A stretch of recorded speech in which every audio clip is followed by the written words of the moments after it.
पुढील 24 तासात राज्यात काही भागात पावसाची शक्यता वर्तवण्यात आलेली आहे। हवामान विभागाचे प्रमुख के.एस. होसाईकर यांनी याबाबतची माहिती दिली आहे। के.एस. होसाईकर यांच्याशी संवाद साधलाय आमचे प्रतिनिधी बालाजी पोद्दार यांनी। पाहूयात राज्यात काय स्थिती आहे सध्या आणि पुढील 4 ते 5 दिवस अवकाळी पावसाची सुद्धा शक्यता वर्तवण्यात येते, तशी स्थिती महाराष्ट्रात आहे का?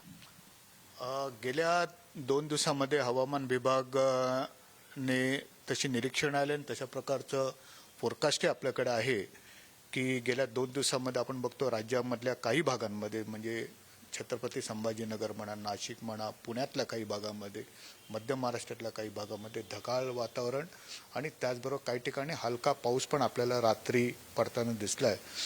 हवामान विभागाने पुढच्या 2 दिवसासाठी जे पूर्वानुमान दिलंय ते मी आपल्याला नकाशाद्वारे इथे दाखवू इच्छितो की पुढच्या 24 ते 48 तासामध्ये जर का आपण बघितलं तर आज 6 तारीख आहे, 6 डिसेंबरला, तर जर का आपण म्हटलं तर दक्षिण कोकणामध्ये, दक्षिण मध्य महाराष्ट्रातले हे जे जिल्हे आहेत आपले म्हणजे पुण्यापासून जर का सुरू केलं तर खाली कोल्हापूरपर्यंत या सर्व जिल्ह्यांमध्ये जे पिवळ्या रंगाचे इशारे आपल्याला दिसत आहेत तर या ठिकाणी जर का आपण बघितलं तर इथे मेघगर्जनेसह पावसाची शक्यता हवामान विभागाने वर्तवली आहे।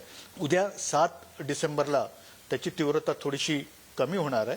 खास करून लोकांनी ज्यावेळी मेघगर्जना होत असते आणि लाईटनिंग होत असतं त्यावेळी थोडासा बाहेर जाण्याचं टाळावं।